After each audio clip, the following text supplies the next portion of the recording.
উচ্চতা মাত্র ৩৯ ইঞ্চি, সাথে অস্বাভাবিক শরীর গঠন। তবুও দমে যাননি রবিউল। পরিবারের বোঝা না হয়ে নিজ উদ্যোগে দিয়েছেন সেলুনের ব্যবসা। সেখান থেকেই যা আয় হয় তা দিয়ে চালাচ্ছেন মা, বাবা, ভাই সহ 4 জনের সংসার। ছোট ভাইকেও করাচ্ছেন পড়ালেখা। বলছি জয়পুরহাটের কালাই উপজেলার জিন্দাপুর ইউনিয়নের প্রতিবন্ধী রবিউল ইসলামের কথা। স্থানীয়রা বলছেন, জন্ম থেকেই প্রতিবন্ধী রবিউল ইসলাম। প্রতিবন্ধী হওয়া সত্ত্বেও কারো কাছে হাত না পেতে নিজের সাহস ও সদিচ্ছায় সেলুন ব্যবসা দিয়ে হয়েছেন আত্মনির্ভরশীল। আমার নাম রবিউল ইসলাম, আমি প্রতিবন্ধী। আমি সেলুনে কাজ করি। আমরা 2 ভাই আর মা আর বাবা। আমার সেলুনে আমার 300 থেকে 400 টাকা আয় হয়।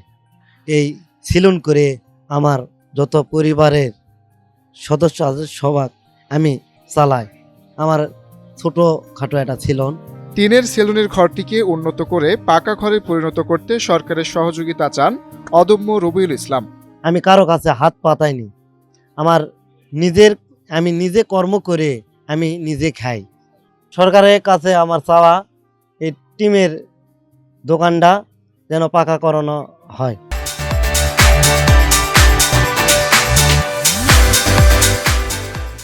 রবিউল সমাজের সকল মানুষের জন্য এক বাস্তব উদাহরণ উল্লেখ করে সহযোগিতার আশ্বাস দেন উপজেলা নির্বাহী কর্মকর্তা। একজন প্রতিবন্ধী ব্যক্তি হবার পরে রবিউল তার নিজের চেষ্টায়, নিজের উদ্যমে তার পরিবারের জন্য উপার্জন করছে, একই সাথে নিজের ছোট ভাইকে বড় করেছে। এটি আমাদের সমাজের অন্য সকল মানুষের জন্য একটি চমৎকার উদাহরণ। শুধুমাত্র প্রতিবন্ধী ব্যক্তি না, যারা শারীরিকভাবে সক্ষম ব্যক্তি আছেন তাদের জন্য এটি একটি চমৎকার উদাহরণ। রবিউলের মতো অদম্য ইচ্ছাশক্তির মানুষেরা সমাজের বিত্তবানদের সহযোগিতা পেলে বদলে যাবে দেশের আর্থসামাজিক প্রেক্ষাপট। রবিউল প্রতিবন্ধী ছেলে, সেলুন দিছে, কর্ম করে খায়। তারা 2 ভাই, বাপ মাও এই যে 4 জন পরিবারে, কিন্তু কারো কাছে হাত পাতে খায় না।